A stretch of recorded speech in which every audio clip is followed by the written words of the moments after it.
What's going on, guys and girls? It's Ghost Roll. This box is so freaking massive for the Witcher 3 Collector's Edition that I can barely fit on camera. Like, my dog can literally sit on top of this, so I wanted to open it up together and see all that's inside. It has a gigantic statue of Geralt going ham, as well as some other things. I've been playing the game. Thank you guys for watching the series. If you've been watching it, if not, might I suggest you check it out. It's been pretty cool. I haven't dipped into a really giant game in a long time, and so even though The Witcher 3 hasn't started off as like my favorite thing since Hot Cocoa, I am interested to play all of it because, I don't know, I feel like it's one of those games that you really want to say that you've beaten just so you can talk on and speak on and have it in sort of your repertoire when discussing games, especially this year. So we're going to remove...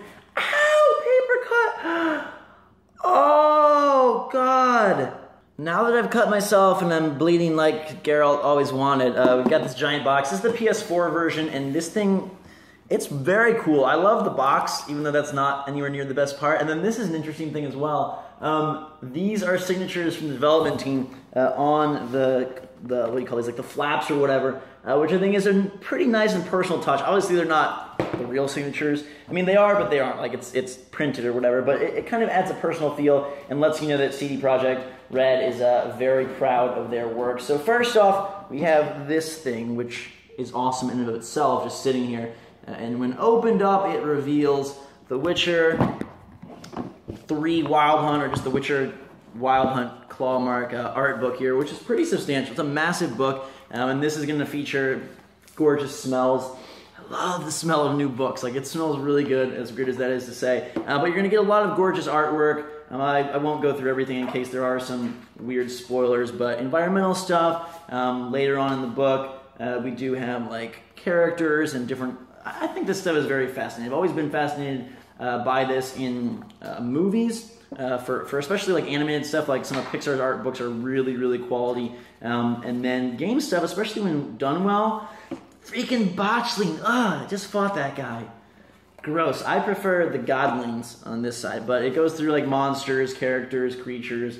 Just some really, like the monster design in this game is pretty, I think it's pretty on point. So that's the first thing you get in this package. Then you get a Witcher keychain slash memento thing here. Necklace, I guess, whatever you want to do with this. More of a necklace. I wouldn't wear it as a necklace, but maybe just like hanging on my door or on the side of my shelf. Pretty cool. A metal little logo right there. Comes in a nifty little box. And then we've got the game. This is the PS4 version, the bonus content stuff that it's got in it, and then it comes with, back here, a steel box. Now, I really like what they did here, and the fact that they give you the regular edition here. It's not sealed, but it is the full, complete, edition or whatnot. You've got your map, and then it looks like there's another disc in here, which is the soundtrack. So you've got your soundtrack disc in here, you've got the game disc, you've got a manual for a change, and then we've got a map. And this map, I'll show you guys briefly, reveals quite a massive world. Possibly the most impressive part of this entire game is the scope and size of the world that they have created for The Witcher to inhabit. But what I like, back to my point, is that they're giving us the sort of retail, go buy it at Walmart version of the game, plus the steelbook. So if you want to swap out and deal with a much more artsy, beautiful version of Ciri and Geralt here doing work, you can have that, but there's no either or. And for someone that has a very like OCD shelf thing with games, I like having this one so it matches up with all my other cases, because this one, as you see, does not say The Witcher 3 anywhere on the side. Instead, it's just got symbols. And then I think this is actually pretty nicely done artwork. I think anybody who's big into the game will appreciate that steelbook. So that's what we find in the first bag of magical tricks. And then beneath that, I believe, let's see, yeah, that's the collector's box, the Witcher Universe Compendium, soundtrack, game manual, medallion, the world map, the art book. There's supposedly stickers in here somewhere as well. Did I miss those? Here they are. Okay, so we've got these two Witcher stickers. If you like doing that whole sort of thing. And then this is the compendium, which gives you a little bit of lore. It shows there you've got like ancient times, races and people of the continent, Geralt's friends and loved ones, Witcher's previous deeds, And then it gives you, obviously little breakdowns of like who Yennefer, Triss, Ciri, all those people are. And then in the back, there's some gameplay tips, but most of that stuff you'll probably find in the game, as well as, there's a code for a Witcher comic book, if that is your sort of thing. But most importantly, probably of all for this collector's edition, is this statue here. And I'm very curious to see the quality. It's pretty cool, and they've got the styrofoam designed with the game in mind. So let's see if we can crack this open without breaking it. I don't know about you guys, but that sound like... Ah! Alright, so we've got this styrofoam cracked open without ruining our brains from the horrible sound. So let's peel this back. I guess we'll do it like this so you guys can see it. This is a statue of Geralt fighting, what I believe is the Griffin. And, well, pieces are now falling everywhere. And this is a pretty beastly statue in more ways than one. It smells, not that this is important to anyone, but really strange, like something you'd find in your garden. Geralt battling a Griffin, it says in the bottom. You can see a little inscription there. Not that that's important, but what is important is the actual statue itself. And here it is. I'll do a nice 360 panorama with my hand platter of professionalism that I've got going on here. It's very solid. It feels well made. It's quite textured, which I like.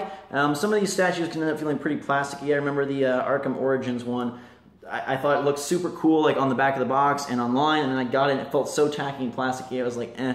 The Titanfall one is a little bit better, but kind of borrows some of those same criticisms from me, but this one is like very solid. This is like heavy duty and looks very well done. We should probably put the extra pieces in here. It looks like there is a tail for the Griffin, so we'll set him there. It's pretty sizable. Again, this is my head and this is the statue, if that helps you out at all. And there's very fine detail as well as different sort of gradients of painting going on. We're gonna needle in his tail here, which I think goes... Which way? There's a little sticky hole in there. All right. Come on. So now the Griffin has a tail. And somewhere there must be a sword because Geralt is now wielding a blank blade right now. You can see up here there's nothing coming out of his hilt. So we will go and grab that from the package as well. It is a sword doused in blood. And we're going to put that in his little hole there. Ah, get in there. Come on. Does that one not go in all the way? Come on, man. Maybe it has to go this way. There we go. Beautiful. So now he's got his sword. He's going in for the killing blow. You can see that looks pretty darn cool. The Griffin is looking up at him like, Father, please don't do it. But he definitely is going to do it. And like I said, there's good detail. It feels nice. I like the stone back here. This feels like more like stone. Obviously not, but it feels more like it. Whereas like the Griffin feels more like a clay sculpture, and Geralt the same. But like even Geralt has texturing like on his armor and whatnot, which is pretty nice. And again, the paint job has a lot of fine detail. You can see like in the back of the Griffin there's some cuts, which I think is pretty sweet. And then, yeah, this is pretty nifty looking. He's got like something broken off here, whether it's a wing or a piece of a tree got stuck in his wing. It looks like he's been pinned to this rock. And Geralt doesn't have eyes, though. That's one thing. Like his face kind of looks like he's blind, which I don't really know if you can see, and I don't really like that. Like he has no... I wish his eyes were open, but maybe they thought that would look goofier, and this looks more realistic.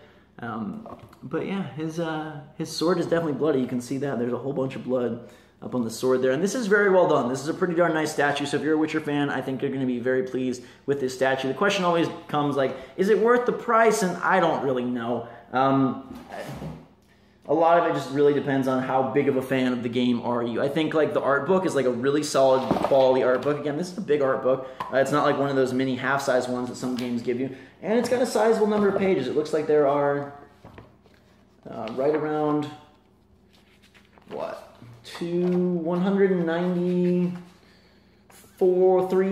4-ish pages. So basically 200-page art book with a lot of good stuff. Is there verbiage in the art book? That's something I like to see, and yes, there is. So like for Vesemir and different characters, you are getting a little bit of dialogue, and it looks like it's more lore-based than like about the process, which is probably cool. Some of the stuff, just has little tidbits on the bottom of the page, a little info about what you're looking at on the console. But that's pretty nifty. The medallion, I think, is a nice token that is sort of a smaller reflection of The Witcher. Again, I wouldn't wear this. Maybe some people would, but I could see it looking pretty cool, like on a wall or on like a hook or something like that, just to sort of symbolize subtly your love for The Witcher. And then the steelbook is actually really nice. If you're into those sort of things, or if maybe your shelf is all comprised of steelbooks and you don't even bother with the regular versions, then this is a pretty nice steelbook, and they do give you the option to use the regular PlayStation case if that is more your cup of tea. Don't forget the stickers, don't forget the map, the compendium, and that is The Witcher 3 Wild Hunt Collector's Edition. Hope you guys enjoyed this video. Hope you're enjoying the series. Just want to throw this out here so you could see what it is and what's in store.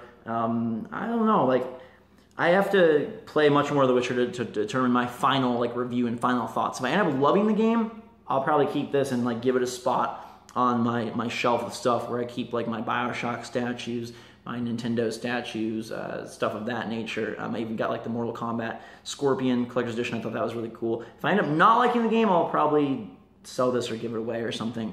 But the statue is really well done. So again, if you like it, you're going to like it. I think it's a quality smorgasbord of stuff here. I hope you guys are having a quality day. Until next time, drink so much a lot. Thanks again. We'll see you all later.